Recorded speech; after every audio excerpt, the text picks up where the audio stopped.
Hello, and welcome to the RPG Rundown. I'm Seth. And I'm Jeff. From Dungeons to Deep Space, we've got the systems and the stories for your table. Today, we're going to be diving into the latest TTRPG news, rolling dice to determine what system we're going to playtest next. And then for the main course of today's episode, we'll be breaking down the secrets to crafting truly memorable NPCs. So, whether you need a last minute shopkeeper, a rival with some depth, or a quirky recurring NPC that hangs out with your party a little too much, we've got you covered in today's episode. So to start it all off, Seth, I know you have some news for us. What's going on? Absolutely. So, we cover things that we're excited about, that are Yes. big items. We're not late breaking news by any means in the TTRPG space, but a couple of things that have come out recently. Critical Role ended their third campaign just this last week, actually, as of recording, with an 8-hour episode, Jeff. Oh man. 8 hours of Critical Role. That's insane. I That don't is wild. know. Yeah. I think maybe the longest I've ever played is about 4.5, 5 hours. Maybe. Okay. I feel like we did hit about an 8, maybe 9 hours shortly after I got everyone playing. And I'll be honest, I was DMing the whole thing and I left with such a migraine. Don't I can recommend it. imagine. I can imagine. Yeah. Yeah, if you're playing in person, I think you could probably like have an all day Yeah. play, and We were in person. that would totally. I could see that happening for sure. Of course, we had Um, pizza and snacks and Right. and stuff too. And so, That's but yeah, like it was playing. pretty intense. That's like playing 3 sessions at once, essentially. Right. Yeah. Oh yeah. But yeah, so they ended campaign 3, the Bell's Hells. I dropped off, honestly, of it, and did I dropped not. off very early. I tried Yeah. so hard to keep up and I couldn't do it. Just wasn't quite as excited about the characters. But yeah. Well, other than that being incredibly long, there's been a little bit of talk or rumor about them using Daggerheart as their next system, obviously. Yeah. I I can imagine a world where they don't. I can't imagine either. I think Yeah. that would be. I mean, they created it. It's Mhm. their baby. I know they've talked about making their current world of Exandria available in Daggerheart as like a supplement of some kind. Yeah. That way the world can translate over. Right. But they also, from what I've heard, ended the campaign in such a way that they've kind of gotten rid of all the other bits of IP that were still Wizards of the Coast. Oh, So- interesting. Because if you remember, like the pantheon of gods that Mhm. they had in Exandria were still technically Wizards of the Coast gods, Right. among some other things. So I think, Right. Okay. yeah, I think with how they ended it, Mhm. and part of the way Matt took the campaign was intentional in order to basically like clear the Yeah. board. Yeah. Clear the all- board. Get them all the way away from Wizards. And Yeah. I think it opens it up very well for Daggerheart to be the next system they play. And that I'm very excited to. I think I will Absolutely. do my best to watch season 4 if they run in Yes. Daggerheart. I And- will try really hard to watch it. And once they have all the episodes of season 3 on their Beacon website Mhm. as recaps, I Right. might try to do a month of that to watch it, to finish it. Right. Yeah. Because they shorten like the 3 to 5 hour sessions down into like an hour. Right. Yeah. And Yeah, that'd so be great. I may do that. I need but to do something like, I'll be honest, I made it through like 10 episodes. And it wasn't that they weren't great. I They were got great. I just further. didn't have time. I got further. I got about 50 in, Yeah. but then I I was made just it- like, I can't. I don't have the I interest just didn't have time. necessarily. I didn't like the characters as much as 1 and 2. And I was able to keep up with it. Like I watched the 10 as they were being released. So I was like able to talk about it with people. And then like when I started Right. to fall behind, I lost interest. Yeah, Because everyone for already sure. knew what was happening. And I'm like 3 episodes behind. I'm like, you know what? I gotta watch 3 episodes to catch up. I'm never gonna do that. That's like 9 hours. I don't have that time. Well, and I just started getting busy with other stuff. So, Oh yeah, yeah, naturally, yeah.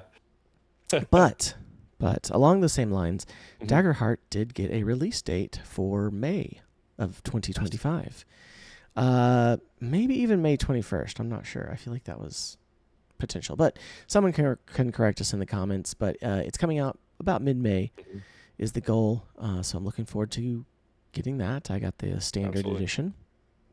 When it drops, we're gonna have to. We're gonna have to play it again. Yes, absolutely. We played the early beta. It was fantastic. I can't wait to see where it's at now. Which we have our system review roll-off later in the episode. We do. But I don't have them on there. Because I was going to say, Daggerheart I don't think it's on there. They're not released yet. Yes. And so that was the thing. I know in our last episode we talked about some of the ones, and we had Daggerheart and some others on there. But they weren't, since they're not out yet. Well, we're taking it. I took them off the list for the roll-off, so...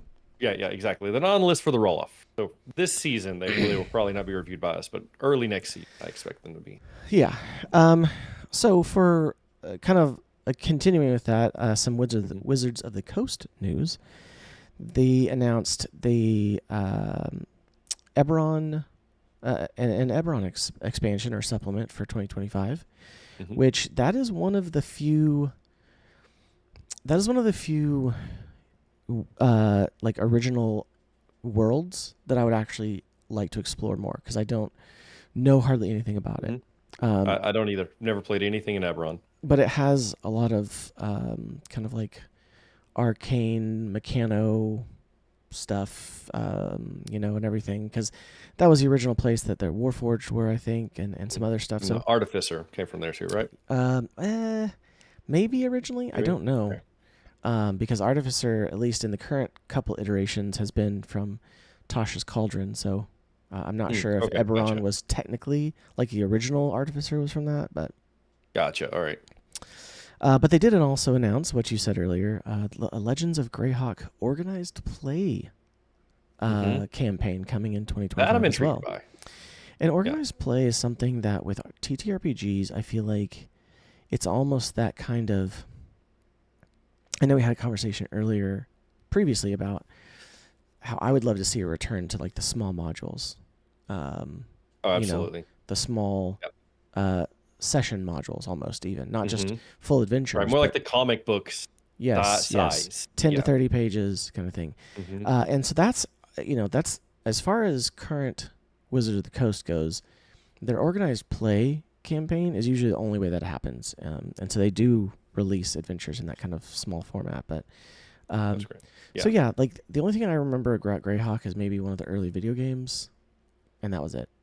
So right, I don't know much. I mean, I'll be honest, I don't know much about it, but I know that it's like an older form, like D&D type origin type stuff, and that to me is exciting. So I'd love to explore some of the old D&D stuff. Yeah. Greyhawk is the world of Gygax, isn't it? Or am I mistaken? I don't know. I feel like that. Okay. I feel like it might be, but okay, that's what I was thinking it was. Now I could be wrong, but I was pretty sure that Greyhawk was Gygax's world. Yeah, it's very possible. We do have the internet, if only. While you're looking that up, Chris Perkins also announced that the 2024 DM's Guide will be his last book as creative lead. So we'll have a different creative lead for Wizards of the Coast D&D books moving forward. So that'll be interesting. We'll see how they shift. If it's kind of continues with the same kind of tone, or if there's a big shift. We'll see. But what'd you find out about Greyhawk? So yes, Greyhawk is the home campaign world of Gary Gygax. Perfect. This says Wikipedia. Awesome. All right, last two items on our news list. As you may have heard from our interview episode, and then also from last time, a time traveler's guide to hunting dinosaurs. Kickstarter campaign ended just recently. They had 3,286 backers, which is amazing. And they ended at $455,013 of pledges. That's pretty good. And that's not counting, what could potentially come as late pledges or pre-orders later through Backer Kit. That's just on Kickstarter. And huge congrats to Splattered Ink Games and Daryl over there and the whole team that he has, because super looking forward to that. Right. Yeah, It's That's awesome. a really cool concept and world, and I'm looking forward to it immensely. But yeah, then also, Tales of the Valiant had their Monster Vault 2 campaign going, which just ended with 3,769 backers and an even $263,000. Nice. So yeah, that's for Monster Vault 2, which their first one was massive. Had like 300 or 500 monsters in it. I don't remember. I have it over here, but Wow. It was awesome. a lot. Yeah, it's big. Yeah. Well, because Kobold Press they had multiple, Tome of Beasts NPC books, and so this is kind of them bringing them some of them into Tales of the Valiant, as well as new ones, but so I'm excited about that as well. Yeah, that's awesome. But that's going to do it for our news today. We have kind of our little interlude here, which is going to be fun. Yeah. So we talked last time, 2 weeks ago, about the kind of 6 or 8 or so systems that we were excited to try and test this year for the season. So we have them listed off here. Now, I need to ask you, do you want to arrange them in any other order? Do you want to put you want to put City of Mist closer to the middle? That way, maybe if it hits on, kind of like the middle numbers, or... No, I say I think we keep it just how it is. Okay. I think you staggered them in there like, my game, your game, my game, your game. I say we just leave it. Let the dice decide. Okay. So here's the list so that everyone knows. We're going to roll on a D8, and we are going to show it on the YouTube. We're going to be using my pixel dice to roll. All right. Because we need special occasions to roll things with that dice. There we go. I like it. So our list of the 8 we're going to start with is as follows. City of Mist will be the number 1 slot. Traveler will be the number 2 slot. I didn't talk about this last week, but I have the PDFs for the current iteration of Traveler, and it's always one I've been interested in. So that's the number 2 slot. Monster of the Week will be number 3. MechWarrior Destiny will be number 4. Fallout RPG will be number 5. And then another one that I added was Dreams and Machines, which is a 2D20 system by Modiphius Games. Interesting. So, and I have a quick start for that. So that's why I was like, I really want to do this. It's another sci-fi post-apocalyptic, like mecha type. I do like post-apocalyptic. All those things, right? Sci-fi, post-apocalyptic, mecha. Yeah. So I was like, oh, I forgot about this. I was just going through my folder, of all my TTRPGs. Yes. Number 7, so that's number 6. Number 7 will be Dungeon Crawl Classics. And then number 8 is a new one that my good friend CJ told me about called A Quiet Year. And it's a really small indie TTRPG, but it is both a TTRPG and a world-building exercise in one. And so the whole thing is that you basically create a town in this setting. And I think the TTRPG part is that at the end of the year, something comes and happens and everything's destroyed. Oh wow! or maybe it's not. Or maybe it's not destroyed, but it's like you have to prepare for this event that's coming. Right, so you that's got to part prepare of for it. Okay. But I just thought it'd be, like, how cool is it to have a TTRPG? So it's like basically, a TTRPG castle defense game. Yeah, maybe, or like a role play, like a role play way to create towns. Right. That's pretty cool. I mean, it sounds cool either way. I thought that was awesome. And CJ played it and said it was really cool. So, so those 8 are the ones. That's the 8. Those are the 8. So I'm going to switch over to our presentation so that we can see on the YouTube, if you're watching on the YouTube channel. We have our pixel dice, which is our cool RGB LED dice. Okay, so we're gonna roll that. What am I talking about? We're supposed to roll a D8. Oh yeah. You I was all excited about this. I don't have a D8. Oh no, that's right. You have a D20 in it. Never mind. Just kidding. No. Here's what we're gonna do. We're gonna reassign numbers to it. Okay, so that we can still use the pixel dice. So I think we're not going to use some peasant dice around here. No, we got to use this fancy dice. This is us live shifting online here. Yeah. This is perfectly fine. I'm gonna let okay. you do the math on how you're gonna do a D8 with a D20, but okay. No, so here's I'm here for it. I figured it out. Okay, so Okay. 8 times 3 is 24. Okay. So we'll have some of them that have 3 slots, and then a couple of them that have like 1 slot. Okay. Or so we're gonna rank them based on our desires. Yes.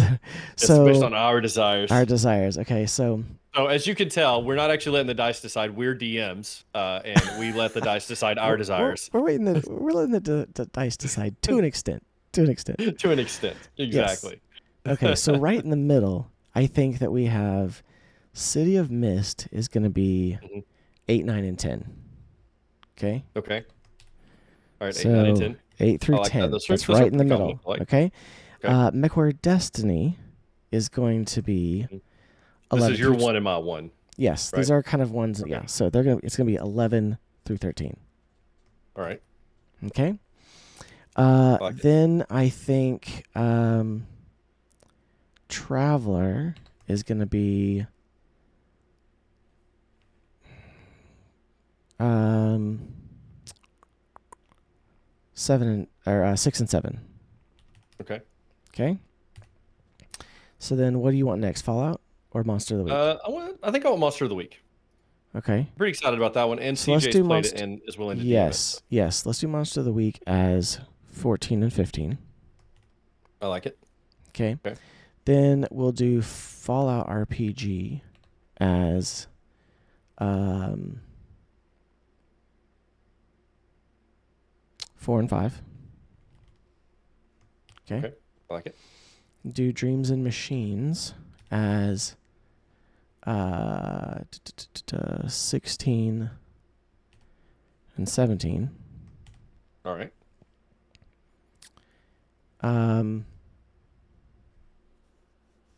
Let's see. Well, that's all of them. So here's what we're going to do. We're going to bump Monster of the Week and Fallout. No, Monster of the Week and we still have 19, Traveler. Or 18, No, I know. 19, and 20, so right?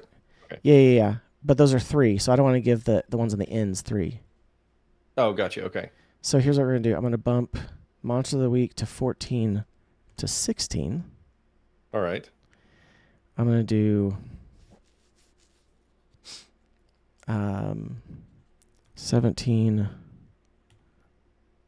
to 19 as Dreams and Machines. I had to add, Right. Then so Traveler is going to be 5 through 7. All right. Fallout is going to be 2 through 4. So 2, 3, and 4. All right. And then Dungeon Crawl Classics. Do you want that to be 20 or 1? Let me get 20. Okay. And then A Quiet Year will be 1. All right. There we go. We've stacked the odds. We've stacked the odds. Yes. so actually, all of them except 2 got 3. Right. Because 6 times 2 is 18. Yeah, math people. Sorry that you had to hear us do math here live on the air. But that's okay. We normally just make up numbers, but those are math. Yeah. Okay, so here we go. We've got our pixel dice. Okay. So that way we know we're not cheating. Right, all right, exactly. Here we go. Are we ready? I'm ready. Let's predict. What do you think it's going to be? I'm guessing. I think it's going to be a 14. I don't know what game that's going to be. 14? Monster of the Week. Okay. Monster of the Week? 14 Okay. What I'm guessing. I'm going to go low. I'm going to go 7. Okay. Which is Traveler. Which is good. I think we're going to miss both of our top ones, but that's okay. Yeah, probably. All right, here we go. Oh my gosh, it's 7. 7. Hey, you called it. All right, Traveler it is. Very nice. There it is. Okay. All right. So we're going to start with Traveler. And then what we'll do is the next episode, we'll roll either the next episode or the end of our next playtest. We'll roll to see what the next one will be. So roll to see what the next one is. I like it. Cool. Nice. All right. Traveler will be it. Traveler it is. And we'll keep these numbers. Maybe we'll reassign the 5 through 7 to elsewhere, and then we'll kind of keep it going like this. And sounds good. Very, very cool. All right. So now to the main topic, which is how to create memorable NPCs. Jeff, lead us off. Yeah, so we actually want to take a look at three different categories for this, right? One is going to be your DM prepared NPC. So those are the ones that you sit down in your prep and you work on, you create, you build, right? Next are going to be random NPCs. That is the random guy on the side of the street in the back alley that your party decided to talk to, and you had no idea that they were going to talk to him, no plans whatsoever, right? And then the third is going to be pre-generated NPCs. So NPCs you can get from books and online resources, things like that. So with that said, the first category we're going to start with is DM prepared NPCs. So these are the ones that you create yourself. Each of us are going to have 2 tips for every category. My very first tip is always give them at least the important NPCs. Obviously, don't do this for every NPC because then it'll kind of lose its effectiveness. But for your important ones, the ones you want to leave a lasting memory or recurring role, give them some sort of distinct quirk. Something memorable about them, like that orc that always talks about themselves in the third person, or the gnome who's always walking around with a half-chewed toothpick in his mouth, or the treant that always gives a completely useless gift and thinks it's like the greatest thing in the world. It's like, here's an acorn for you, my good friend. And you're like, what do I do with this acorn? And maybe somewhere else in the campaign that comes up and it's very important, but for now it just seems like a useless gift, right? But give them some sort of distinct, memorable quirk. Absolutely. Like I said, don't do that for everyone. It will lose the effectiveness, the special part of it. Well, again, we're talking about DM prepared NPCs. And when we Right. prepare an NPC as a DM, typically it's for these special ones. They're going to be, Right. it's going to kind of go into my first tip is that they need to, what's the reason that they're there? Or there needs to be a reason that they're there. So are they a shop owner? Are they the town healer? Are they like the captain of the city guard? Right? You're not going to name every single city guard unless you've got like 2, Right. Yeah. But you're going to have those special characters that you're going to have named, that you're going to have prepared, that maybe are going to give the players a quest, or you have a bit of information that you want them to be able to relay in the course of a session, possibly, kind of thing. So what's the reason that they're there? Are they the blacksmith that you are taking it to? Are they the mayor of a town? Do they have potions, or can they provide healing services? So, yeah, like that, you need to have a reason when you're preparing them. Otherwise, it's going to be hard to maybe shoehorn them into a session unless you're just waiting to drop them in. But like having them, already having that healer, already having that shop owner is really easy for when they come into town. They're like, oh, I need to find the blacksmith. You're like, oh, well, the blacksmith is so-and-so. So yeah. Exactly. And one thing I always like to do too is I love throughout my campaigns, I will have recurring characters that a character that was in one campaign that, okay, if my party's the same, oh, this character pops back up in another campaign and they're like, oh, I know this person. And one would be one of my first campaigns I ever ran. I had a innkeeper named Bart who was a half orc and he always served spaghetti. Like that was his thing. And so like I was playing another campaign like a year later with the same party, and of course they go to an inn in a random town, and there is Bart, the half orc innkeeper with spaghetti, and that was just fun. That was not my tip, but I like to do that with especially some of those recurring roles you're gonna have. Like maybe don't put Bart in every city they enter. Of course, if they do, that could be an interesting quest line as to why Bart is in every city they enter. But I like to do that throughout different campaigns and stuff. I think it's a lot of fun. But no, my next tip is to contradict expectations, right? Like we all have an expectation when we see I'm going to go back with the orc, right? Like you see a hard, war grizzled orc, you have this expectation. But what if he's not the blacksmith? What if he's actually grows really beautiful flowers, right? Like they're going to remember that. Or what about the elderly gnome who's always walking around on a cane? He's very soft spoken, and yeah, he's running an underground fighting ring. Like they're gonna, kind of breaking the expectations they have. It's gonna make that character pretty memorable because they're like, wait, that little old man is doing these things, Yeah. I don't know. I kind of like to do that. Obviously, this is one of those things you use it just a little bit. Don't use too much, right? Use it just a little bit to break expectations and give them something. To me, that's always memorable. One of the most memorable characters that I have, I think, was actually a random NPC that Seth created. And it was, I don't know, the guy was just a douche. That's all I remember. And our whole party wanted to kill him. Like we were all His, heroes that wanted to kill I him know, instantly. I know exactly who you're talking about. Yes, and I Um, think it was just a random dude that you made. he ended up being, he did start randomly. Yeah, He was an art dealer. yeah, And his name was Newman yes, that because was him, Newman. Austin decided to treat him like the Newman from Seinfeld, and so he'd be like Newman, kind of thing. Yes. Um, All I so know is we yes, all gravely wanted to kill he him. was a super Yeah, snobby elf okay. art dealer, is what it was. Yeah, So yeah, he was. But yeah, the stuff like that is just so memorable, which yeah, is great. So I don't know. I love to contradict expectations. When you see someone, you expect one thing about them, and then for them to be completely different, right? I think that's great. All right, go ahead. absolutely. And when you're creating these, DM prepared NPCs as well, give them a story hook. Give them something that if the players continue to ask questions, Mhm.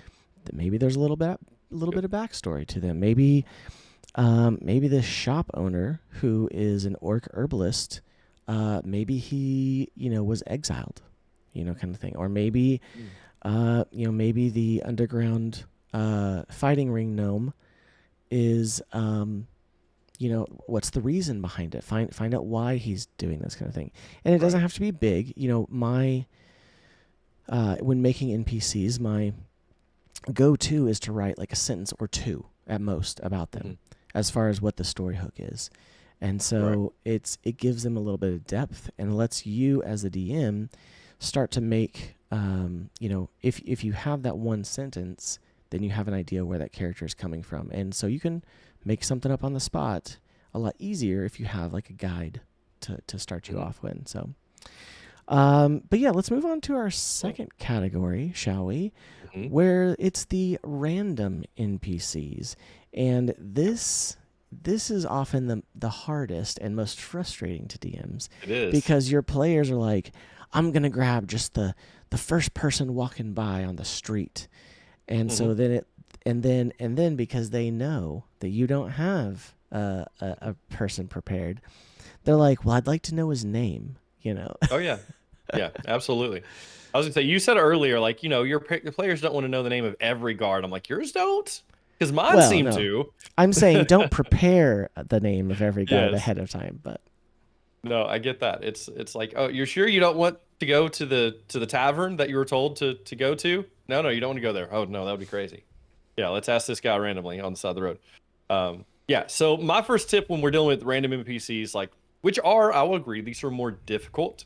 But I would also say these are probably more common. You're gonna have to mhm. come up with just kind of random NPCs that your players want to talk to. And I think this one is a very common tip, but I've got to give it, just got to be mentioned here. Always have a list of random names. Just always have a list of just different names maybe that you would expect to see in this town. And that way, whenever they're like, who's this guy? You're not like George Bob, the family name, right? Right, right. Like you actually have It's not some sort of name. it's not Boblin the Goblin. Yeah, yeah, Boblin the Goblin. I'm going to use Right. that, writing that down, right? Well, that's Yeah, like the exactly. famous NPC, right? Pet that parties will uh, you know, almost Right, kill but then not, and then it becomes like their, mascot. We had right. our little kobold Yeah, friend we had our uh cold, yeah. yeah, from our first campaign. But yeah, like What was having it? that. What was his name? What What was did you his say? name? Oh man, now you're Yeah. asking me. I'm trying to I remember. played him at one point and I can't remember his name. I know. Um, It's been like 2 years oh, ago oh, though. yeah, it was a while ago. It was a while ago. A lot of D&D ago. Yeah. But yeah, okay. Mine is always have a list of names just somewhere on it. Write it down on a post-it note. Just do something. Just have some names. Absolutely. Take a little bit of pressure off yourself. And again, this is us as DMs preparing for the inevitable random encounter, right? Right. Yeah. Um, Absolutely. so along those same lines, you can either so if you don't have a list of names, or maybe you've run through your list of names, or if you're trying to create that list of names, then you can use a name generator. Um, that's something that's been around for a long time. There's websites that you can use that are even for kind of fantasy or sci-fi based name generators. You can say, I want to say it was like fantasynamegenerator.com or something. Yes. Yeah. Don't type that in before looking it up and make sure it's a legitimate site though. Right. Yeah. But it was like, you could go and be like, oh, I need some elf names. Oh, I need some dwarf names. And so there was times in the past where I would go and I would generate those and I'd write down 4 or 5 of them to have. Now, what I will do sometimes is instead of just going to like a generator site like that, I know there's a lot of controversy around AIs generating content for like, especially art content. But if you're a DM and you are, have a computer there or your phone, whether it's in the moment or you're preparing a list of names, you can get very specific to your setting, to the history, to the town, as far as creating a list of names. For example, Exactly.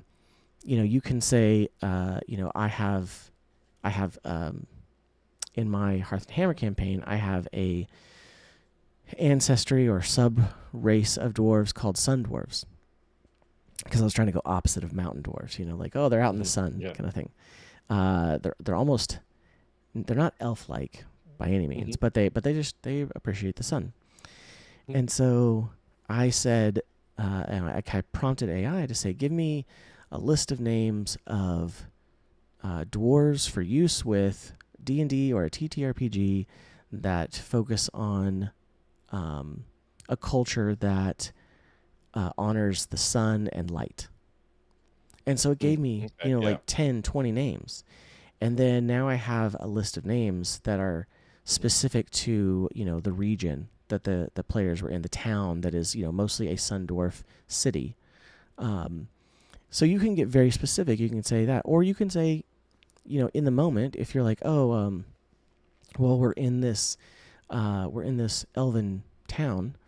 I need an elf commoner. And you can say, oh, give me an elf name for someone who would be walking down the street, at night. Like if whatever. And it can generate that for you. Create that scenario. Yeah. Create that scenario. Give you the names. And so it's kind of two sides to the same coin, using a generator or using AI to find that. And like again, sometimes you don't have a name in the list that you've prepared that exactly fits what you want, or maybe you've used up all your list. And Right. so being able to go on your phone or go on your computer and just quickly find one. If you're, especially if you're blocked. I mean, if you're one of those people that can make them up on the spot, awesome. Right. But you also, after 50 NPCs that you've had to make up like that, sometimes the creative juices can be a little difficult to get flowing. So, but what's number 3? I'm on the other end. I'm really good at making them up. I'm not good at remembering what I made up. And so like Right. 2 minutes into like the dialogue, they'll be like, what was his name? And I'm like, I don't know, guys. I have no idea. And that's why you record your up session. again. That's why you record your session. Yeah. Yeah. I have one player who's very, very good at taking notes. He corrects me usually. He doesn't correct me, and he's like, "I thought his name was Verathan," and I'm like, "Oh yeah, that's what that's what I meant to say." Yeah. Okay. So my next one would be to familiarize yourself with the area. So now, if you're in your own world, then you very likely know the area. But if you're in a different world, then just remember what city they're in. Try to do a little bit of research. What kind of factions are there? What are the common races? What are the uncommon races? What are the common professions? What are the uncommon professions? Like, obviously, you don't have to know everything, but if you just get a couple ideas of the factions in the area, then when you have to make up a random NPC, you could say, oh, he's out at night because he's afraid of this faction that dominates during the day, or and right into just like it just gives you a little bit more to work with. And then you also like you could be like, oh, he's out at this time because he is part of this faction, or so for me, it's always just having a little bit of familiarity. Like my players were just in a city, and now it's a city I created, and sort of like you, I'd created a race for this kind of city. They're called Frost Wardens, and all their names have to do something with like the cold or the ice and such. But I knew in that city that all you're really gonna find was frost wardens. You'll find some dwarfs, and pretty much no humans. And so when they did encounter a human, there was a reason for it, and things like that. So just familiarizing yourself with the area, whether you created it or not, can give you a lot of help when you're having to make up someone on the fly. Like, why are they there? What are they doing? Who are they associated with? Just all that you can kind of put together pretty quickly, if you know it. So yeah, that was my second tip on randoms. Absolutely. And my second tip here is going to kind of tie into a little bit with our third category, but use random tables. There are random tables of NPCs, whether you make one or you find one in a book. We have a book that we're going to talk about in a minute called the Game Master's Book of NPCs, and we're going to kind of address one of the things that it has in the third section, pre-generated NPCs, but there's also random tables with those, and so you can have a random table with a different kind of, like, basically you can have random tables for like what's their race, their ancestry, their class, their heritage, like what do they look like. You can have random tables for all of those features without having to come up with something creatively, like Right. oh well, it's a human male, it's really tall and gangly, and kind of thing. Rather than have to try to make that up every time, you use some of those prepared tools that aren't necessarily that are available. So, and like I said, you can find those in a lot of places. You can find them in third-party books. You can find them online, or you can make them up yourself. So, Yeah, make them up yourself. Mm-hmm. Awesome. Well, let's go into our last section, which is Mm-hmm. pre-generated characters. And when we say this, we're going to talk about more than just the ones on the random tables that I just mentioned. Right. Yeah. So my first would be, and I found this company at Gen Con this year, which was really, really cool. Showed up, like they were just hanging out over there, had all this cool D&D stuff. And it's called Inkwell Ideas, and they actually sell decks of cards. And they have, I mean, decks of cards for everything. Like, I just have a list of them here. They have like side quest decks. They have creature decks. But in that, and there's a bunch of different side quests, a bunch of different creatures for different things. But they also have NPC decks, and so you have a deck of cards, and every card will have a person's face on one side, and then on the back side it'll have information. And so one that I have pulled up here is a sample card. There is Chano Verbilt. He's a halfling thief, lawful evil, strength 8, dex 12, constitution 15, right? Has his personality, his strengths, his distinguishing features. He's missing half his fingers. Ooh, that's distinguishing. Has some information about background, but it's called, again, Inkwell. By the way, we're not affiliated with any of these people other than I bought their cards and then at some point lost them. I'm as organized as your traditional millennial ADHDer would be. And so I have the cards somewhere. I did buy the NPC cards, but they're fantastic. I mean, you have a deck, and so you could just keep that sitting beside you if you're online, obviously sitting on your desk, or behind your DM screen if you're in person. And when they go to ask about someone, shuffle through your cards real quick, and find one that fits the image you want for this person, because they have them. They have them for like fantasy. They have like NPC animals. NPC like coastal townsfolk, henchmen, hirelings. They have decks for everything, right? And so, like, when your party wants to talk to someone, you can kind of flip through, find one that looks like fits what you want, flip it over. There's all your information, your pre-built NPC right there. They also, what the guy there mentioned, you could put them in a binder, like a card binder, and then you could see all of them at once. And I was like, that's way too organized for me, man. I'm going to throw them in the bottom of my bag and just grab one out at random. But I'm not going to do that because I'm going to lose them instead. It seems to be what I did. But Well, yeah, highly, highly recommend. I will say, if you want to buy your own, I don't know where else you can buy them, but they do have them on Drive-Through RPG. Just search Inkwell Ideas, and their NPC Portraits deck fantasy is the one I have pulled up right now, if anyone's curious about it. That's awesome. So, like I mentioned earlier, my first one here is the Game Master's Book of NPCs. And again, this is a book that you can pick up. You can actually pick it up at like Target as well as Amazon. And I think you can get the PDFs even maybe on Drive-Through RPG. There's the Game Master's books for a whole bunch of things. There's, Game Master's Book of Traps, Game Master's Book of Random Tables, all that stuff. So, but there's the Game Master's Book of NPCs. And this is great because it has NPCs with like a quarter page blurb and a piece of art for it. And then they have some, like the one that Jeff is holding up, that are like a full Mhm. page. So they have some that are like very fleshed out, that are full page prepared. They have some that, like I said, are like a quarter of a page or an eighth of a page, where it's just like a paragraph about them, Right. and gives There's like plenty of just detail. Yeah, comic book. absolutely. So those are some of the pre-generated ones you can get. Like I said, from a book like that is specific to NPCs. Mhm. But there's lots of other books out there. Jeff, why don't you talk about some of those? Yeah. So one thing I would recommend, and I'm going to call it reskinning NPCs, right? Like if you've played a pre-written module and there was a great NPC in there, grab that NPC. I mean, if you need to, change the name, change the race, whatever you need to do with it, but then you kind of have that pre-built NPC. I mean, you could even kind of completely flip it. Like you could take the villain from another one and use that as like your inspiration to utilize somewhere else. I'm going to go ahead and show another book, The Game Master's Guide to Random Encounters, and so made by the same people as the Game Master's book of non-player characters. But in this one, it has just a bunch of different like random encounters, but in it there are also NPCs for every random encounter. And so like I just kind of bookmarked one. There's a random encounter in here. That hold on, what's this one called? Not that that part's necessarily what I want to talk about here.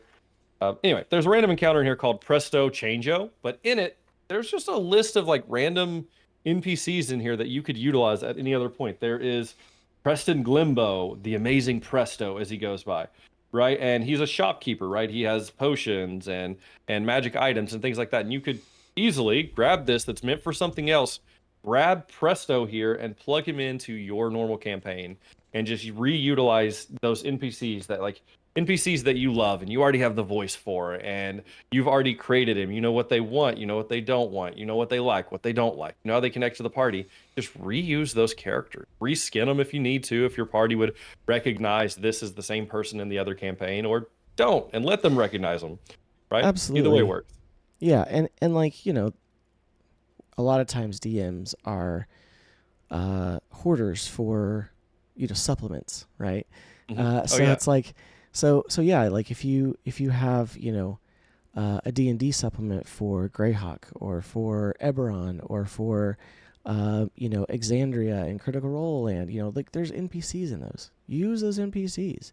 They don't have to be in that world, but you can drop Right. them anywhere. I mean, when I did the interview with Daryl for a Time Traveler's Guide to Hunting Dinosaurs, that was one of the things we talked about, is that he first and foremost wants anything in there to be able to be plucked out of the book and dropped into our own campaigns. Yeah, So that's that's great. the thing that we're talking about here. Doesn't matter where they're coming from. My last bit is use previous, if you have done it before, previous campaign characters, whether that's NPCs or player characters. Interesting. I, Yeah. I obviously I have run two different kind of Hearth and Hammer campaign settings now. The first one was actually from the what Jeff and I started with an Exandrian campaign, and then my second one I finally kind of homebrewed everything and made it my own world.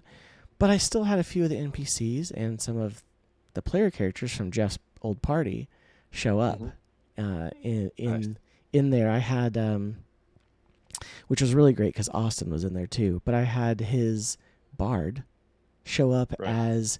as a famous traveling bard in the tavern that they were at, Hmm. and they didn't know who it was at first. And then when I finally started describing it, they were like, kind of thing. Right. Austin, Oh and yeah. he was super excited. So yeah, use those characters that already have backstories that are prepared already. So, Mhm. um, but yeah, Yeah. Exactly. those three kind of categories that we have are kind of what we wanted to look at today, because Hmm. making good NPCs is always important for building out the lore, fleshing out the immersion of the setting that you're in, the town that you're in, the dungeon that you're in. And so, hopefully you're able to find some of our tips helpful today. Um, Anything else you want to say about NPCs, Jeff? Uh, no, I don't think so necessarily. Just have fun with them. Create, NPCs that you'd want to interact with if you were the player, or NPCs you would want to interact with, depending on their role in the campaign. Absolutely. Absolutely. Yeah. Well, I think that about covers the main topic for today, but in case this is the first time that you have listened to our podcast or caught us on YouTube, Mm-hmm. we are part of the Love Thy Nerd podcast network. And as such, you can definitely check out all the other podcasts that and shows that they offer. Be sure to check out our own YouTube channel. It is at the RPG Rundown LTN.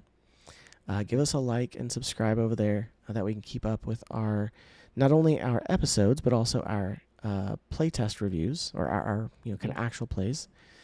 But then also too, there's going to be links for Love Thy Nerd's website to all their other podcasts. We have everything from board games to comics to wrestling to talks on theology and stuff like that. Because at the end of the day, Love Thy Nerd exists to share the love of Christ with our nerdy neighbors. And so definitely check them out. And I think that will about cover today's episode. Please so. We're trying to get back in the swing of things here, and so Yeah. we're excited to get into our playtest and do some critical reviews. So that should be our next episode, as long as Jeff and I can slay the dragon of scheduling. So Scheduling, yeah, always scheduling. So, well, from our table to yours, thanks for joining on the RPG Rundown. Until next time, may your rolls be epic, your stories legendary.